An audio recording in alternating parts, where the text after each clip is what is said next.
these are the objectives of our session today. We're going to look at how online tools can be used to work collaboratively and how we can support young people remotely using them. And at the end of today, hopefully, we will have an overview of a variety of online collaborative tools, better understand how these tools can be used to support young people. I've had a chance to get hands-on with a number of collaborative tools. The joy of doing something on online tools is that we can all use them, even when we're not in the same room. And I'll give you some time to have a think and a discussion about which of the tools we've looked at today might work best for the context that you're in. Our first activity is a discussion activity, and it is a discussion about why we might want to use collaborative tools. What has brought you here today? What are you hoping to achieve with those things? And to do so, we're going to introduce our first collaborative tool, and that is Padlet. Can I get a quick literal show of hands if anyone has used Padlet before? I've got one hand up from Joel, but none from others. Excellent. Padlet's great. We love Padlet. Everything that I show you today, by the way, is going to be free or have a free version. So you can get kind of expanded versions, but everything that I'm going to show you today has an entry point of being free, which is a winner. Everyone likes free stuff. So Padlet basically acts as an online notice board. So I've now opened this up twice. So this is the Padlet that I have created for today's session. The way that Padlet works is that you can add kind of the equivalent of digital post-it notes, essentially, but they can include links, they can include images, they can include video, they can include audio. You have a variety of different options when you're setting up a Padlet board as to how you want it to be laid out. So the version that you can see today that I've got here is laid out as columns. So it means if you add things under each column, you can then scroll down within a column. So you can organize things nice and sensibly, but you can also lay out a Padlet where it goes kind of at random, which is quite nice if what you're trying to do is collect and display work, for instance. Or you can set it up so it looks a little bit like a Instagram newsfeed. So it's bigger in the middle and then you just scroll down with it. So you've got a series of different options there. When you sign up for a Padlet account, you get 3 free Padlet walls. The joy of that is also you can delete a wall and then put in a new one. So you can at any given time have 3 Padlet walls going. There is a paid subscription version, but 3 Padlet walls is generally gonna see you through. And within your organization, everybody who signs up can have 3 Padlet walls, and then you can share them with each other as well. So as soon as you've got 2 people on Padlet, you've got access to 6 walls. So generally, I think that the free version is gonna cover most people's bases. So I'll talk you through some of the settings that you can use on Padlet that are actually really, really useful. And then we're gonna have a little go at using it. So first up, you can see I've got my little introduction bit here. I've put in here a demonstration of one of the things that you can do, which is record straight into Padlet. So you can share links to things that are elsewhere, but one of the things you can do is you can record things like audio or video straight into it. So this is a little example of that. Have a little listen. Welcome to our Padlet, the Introduction to Using Online Collaborative Tools session. Here, you'll find all of the activities that we're going to do in this session and some additional resources. A PDF of this Padlet will also be sent to you following the session, so you have access to all of the resources afterwards. There we go, nice short intro, but you can put that straight into it and it can kind of describe what you've got on your Padlet wall there. So I am going to just show you some of the things over here now, because share and your little settings wheel are where most of the settings and the different options within your Padlet wall live. So if I click here on my little settings wheel, you'll see I get some options. I can do my title, all that jazz. I can add an icon. This is quite fun. I'll show you what happens if I add an icon. So I might pick, in honor of the dog that joined us earlier, I might pick a little puppy one. There we go, Alice, in honor of Alice. And you will see right at the top of my screen there in my tab, my little icons appeared. It's not a sort of necessary feature, but I do think it's quite a charming one. As you've got your address. So Padlet hosts everything. It basically creates a website So everything on it is hosted online. But as I'll show you as we go into the sharing settings, you can set up who can and can't have access to that website. You can change your background, your wallpaper. You can even add your own images if you want to brand it, any of that. So currently mine is on a gradient, but I could change it to a different color if I so wanted. So down here is where you start having the tools that allow you to use this as a collaborative space. So if you are using it within an organization where everybody is going to be logged into Padlet, attribution is a nice setting to put on because it'll show up who's posted. That isn't so useful if you're just sending it to people to have access who aren't necessarily logged into Padlet. You don't need to be able to have access to the Padlet, because at that point it just comes up as anonymous. So depending on who you're using it with, that's a useful feature. You can choose where your new posts go, whether they crop up at the top or whether they come to the bottom. And you can turn on or off comments and reactions. Reactions allows you to have the kind of social media-y elements to it. So you can add likes, you can upvote or downvote, give it stars or give numeric scores. I quite like putting on the likes. You'll see on the Padlet now, the little like counter like you would have on Instagram has appeared at the bottom. So that can be quite a nice feature to turn on or off. I'll just turn that off for now. And you can turn comments on and off. So have a look at the Padlet wall and see what happens when I turn comments on. There we go. People now have the ability to add a comment. As the moderator, I can go in and delete a comment that has been put on, but I do not have moderation rights over the comments before they show up. That is different with what I'm about to show you. Okay, so for comments, people will post them and they will show up, but if you want to go in and delete them, you can. When it comes to posting on the Padlet wall, you have a little bit more control. And that happens in the content filtering down here. So I can turn on require approval. That means that if anybody wants to post on the wall, it won't show up until I, as the moderator, have said it can show up. So that can be really, really useful if what you're doing is creating something like this as a space where people can comment, can share, where they're not being moderated live. Comments are great for if you're working on something and you're there in the digital space. But if you want people working on something outside of that, especially if you're doing it with young people, it's really good to get them to do it as posts and put that moderation on. You can also filter profanity, where it will replace all bad words with emojis, which I also quite enjoy.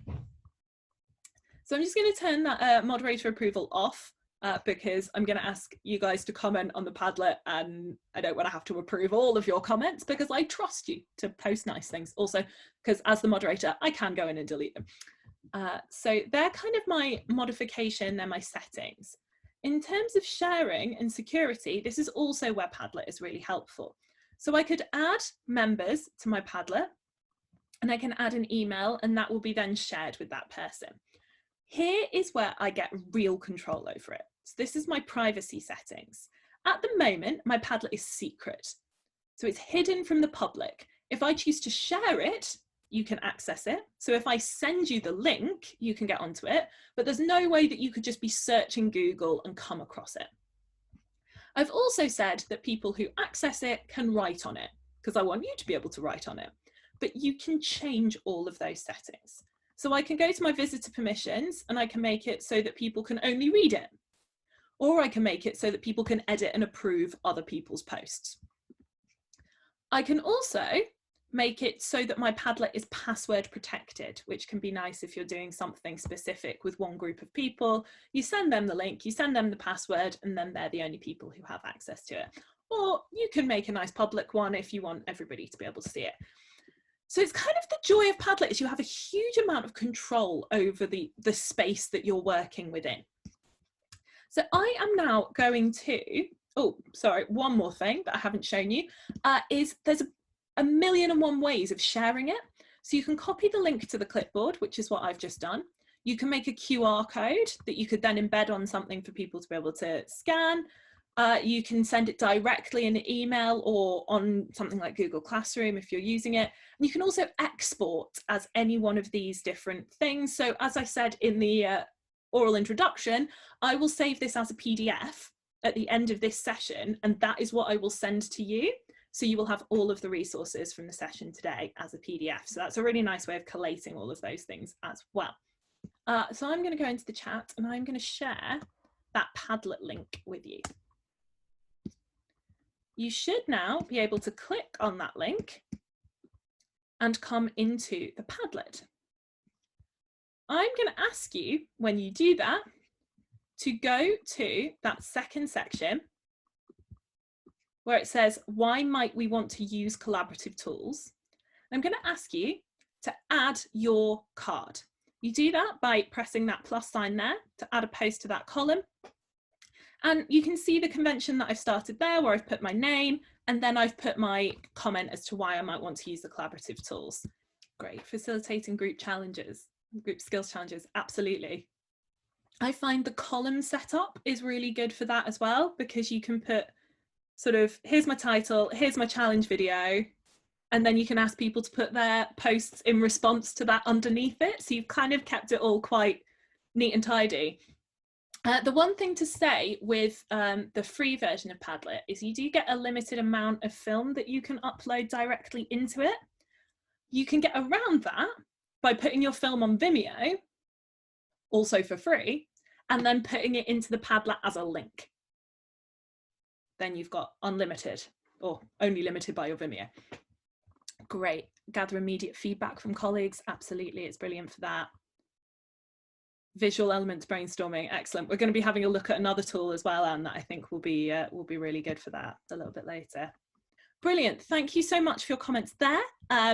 So you can see how nice and easy it is to quickly get those comments shared up on there. And it's a brilliant way also of collecting resources and then sending them all off to people in a way that means they can click and kind of keep it live. So love Padlet. Excellent. So kind of tool number 2, kind of a question to you guys. Are you making use of cloud services? Good. So we've got some people using G Suite, and yeah, that's fair. And some people using Office 365. That's brilliant.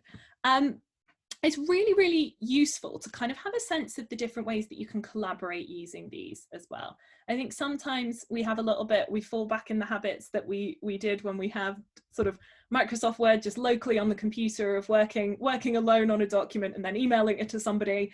But actually there's kind of 1,000,001 ways of using these as collaborative tools.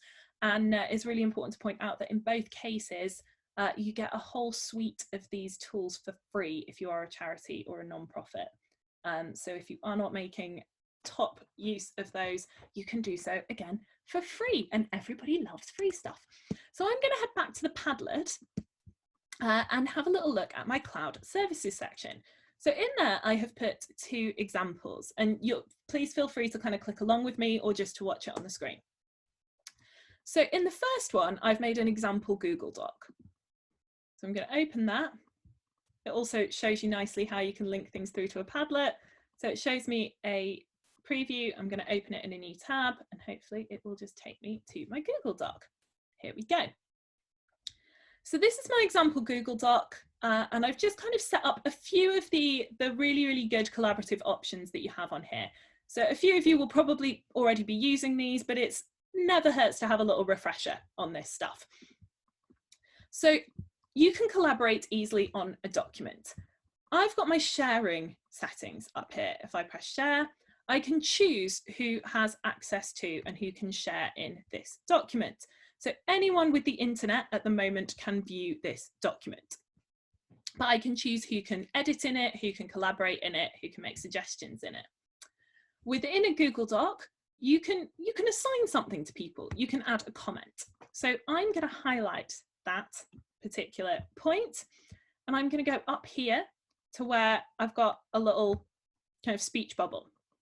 If I click on that, I can add a comment. I could say, this is for you, and then I can add, and as you can see, I've got a whole list of people who work for my organisation who I've previously added in different things.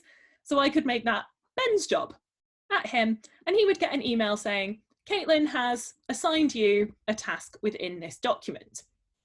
So it means people aren't having to constantly come back and check the document. If you're assigning them things, they'll get an email, they'll get a notification to say that that's been assigned to them. And you can also check through, and then once, I'll just quickly show you here as example, you can see my comment here, example, I'll comment it. And once that comment has been resolved, once I've gone, yeah, okay, great, happy with that, I just tick it off and it's gone. As I've already shown you, you can choose who has access to those folders or those documents. So you can make those access things for the entire folder of something. So if you're working on a project with people, or you can do it on a document by document basis. This is one of my favorite settings, is you can make suggestions. So up here where it says editing, I can go down here and my edits become suggestions. This is great if someone has asked you to have a look at something they've written and to have an edit of it, and you don't want to lose the original thing that they wrote, but you've got some suggestions for it. So now I've got mine set on suggestions, I can go back and delete something. You can make, I could say, alterations, and you'll see that it comes up with this green kind of box around it. Anything that you've deleted has a line crossed out, and I've added my extra word, and you can see here to the side that it writes up what I've suggested. So I've suggested replacing suggestions with alterations, and I can decide whether I want to accept that suggestion or reject that suggestion. If I accept the suggestion, it's as though I just typed it in the first place. So that can be a really, really nice way of collaborating. I'm just going to turn that back onto editing. There we go. Excellent. Take that. And as with the Padlet, you can save in a variety of ways. So if I go to File and I want to save it, I can also download it. So at the moment, it's hosted in the cloud, it's hosted online. The joy of these cloud services is you can access them anywhere. But if I go to download, I can also download it as a PDF, as a Microsoft Word document. So you've got those options, even if you're sort of collaborating on a doc, but then you want to share that document with someone who maybe doesn't have G Suite, or you think may struggle a bit with the kind of opening it in a collaborative document or in a cloud-based service, then you can download it and you can send it as a traditional file if that's what you want to do as well. And this can be a particularly good tool for young people who maybe are working on sort of different devices. If you know that they're going to be using a computer in school, or using a computer once they're open again in the library, or then trying to access something on their phone, if they've kind of got that sporadic contact with the different devices, because all of this is hosted online, it means that wherever they are, they're going to be able to have access to the tools. So that is kind of my whistle-stop tour of the Google Suite one. I've done an equivalent here for PowerPoint, so I'm going to open that up. So this is within Microsoft Teams. This is within Office 365. I'm going to see my SPP colleagues nodding. But it's just to show that you can do very, very similar things within Office 365 as well, once it's having a little think. All of that bandwidth. Yeah, so here's my example PowerPoint. It looks ever so slightly different from offline PowerPoint, but not that different. It'll look quite familiar to people who are used to using PowerPoint. And as with the Google tools, you've got all of these different options. So it's quite similar, interestingly, the functionality. I can add comments. See if I highlight, and up here, I've got my different options. So I can pop in a conversation or a comment. Just like in the Google one, it's a speech bubble. So there's my comment, and I can add a new one. And in the same way with Google, I can assign those to people. Again, I can choose my sharing settings, both within this document and within my team as a whole. So I can choose who's within my Microsoft team, or I can choose to share this document specifically with people. I'm going to discard that comment. And something that I really like on Teams actually is you can have a Teams conversation running at the side of the document.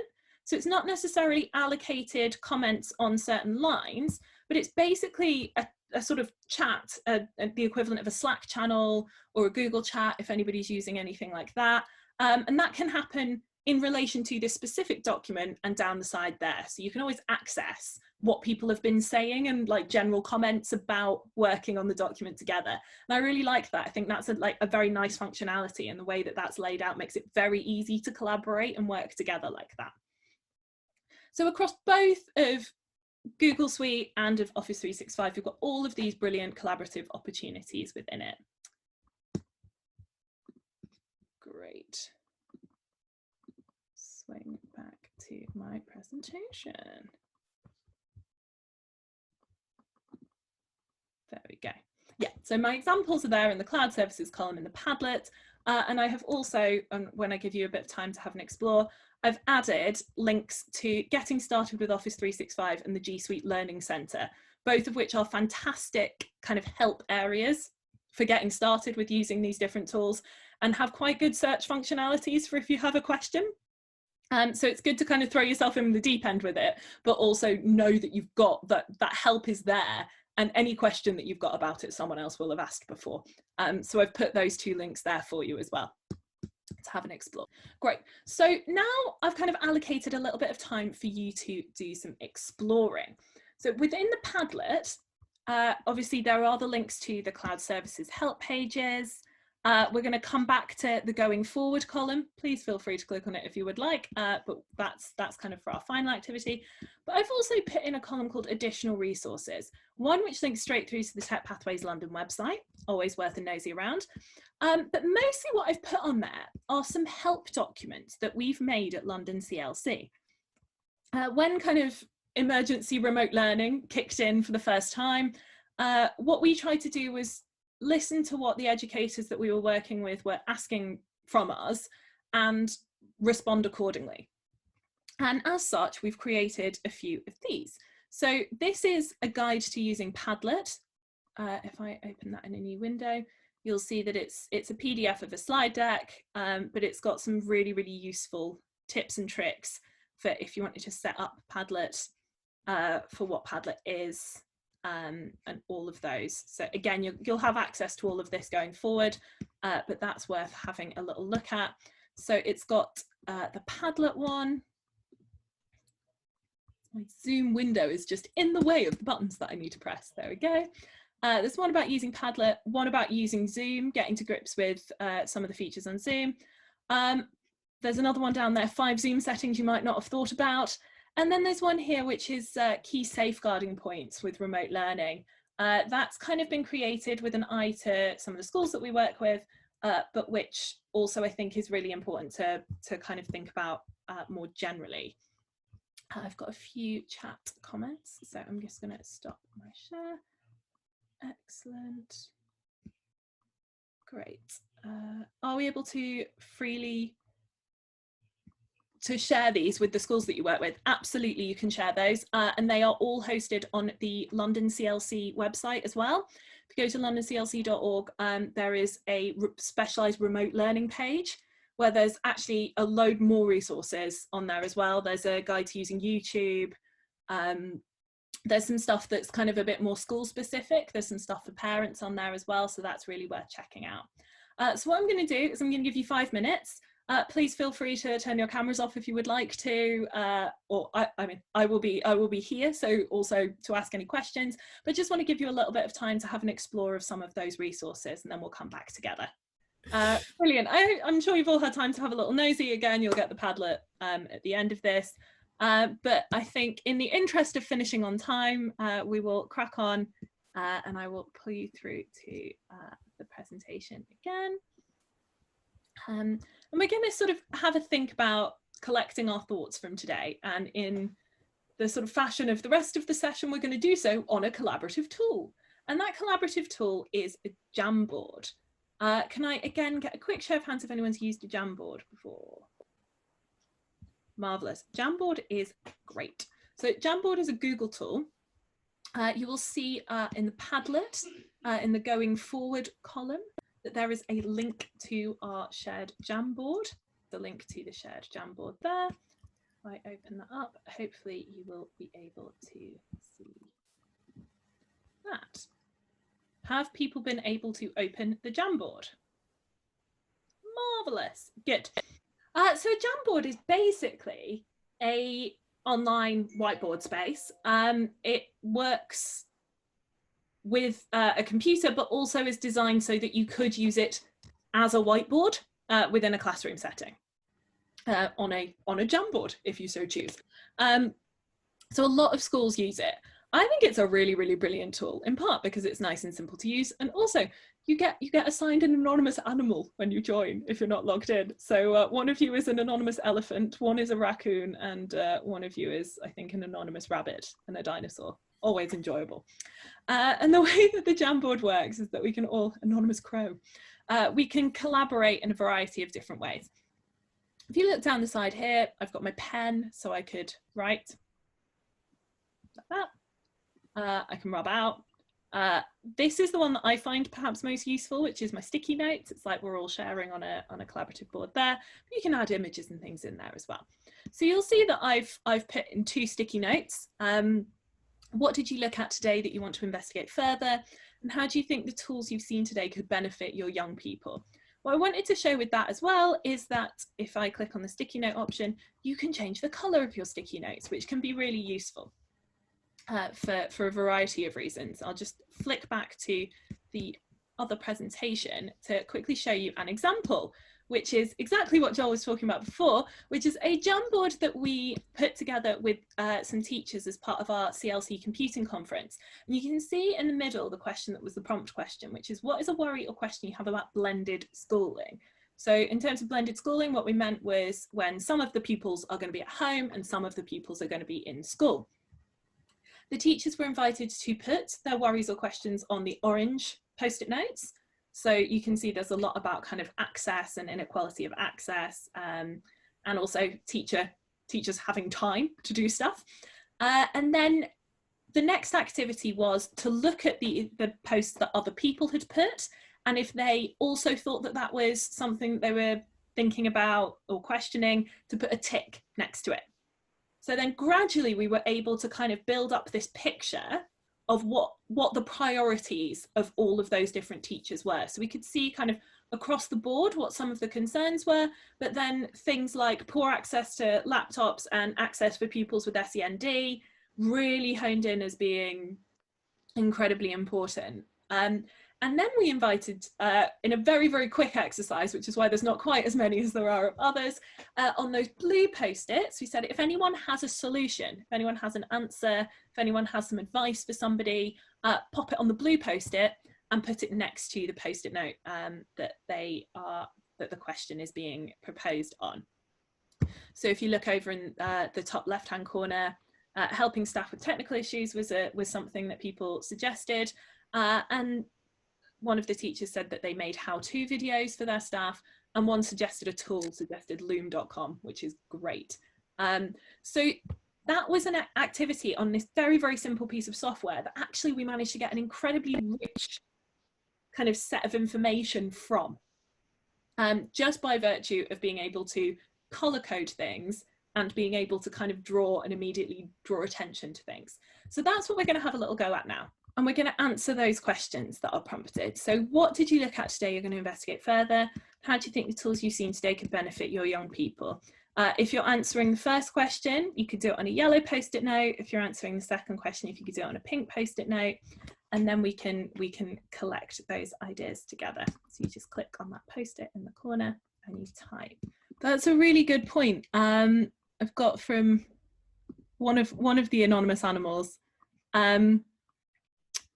that a lot of schools are not necessarily entirely confident with the tools that they already have access to. And I completely agree with you. It's something that at the CLC we do quite a lot of, is working with our partner schools to support them.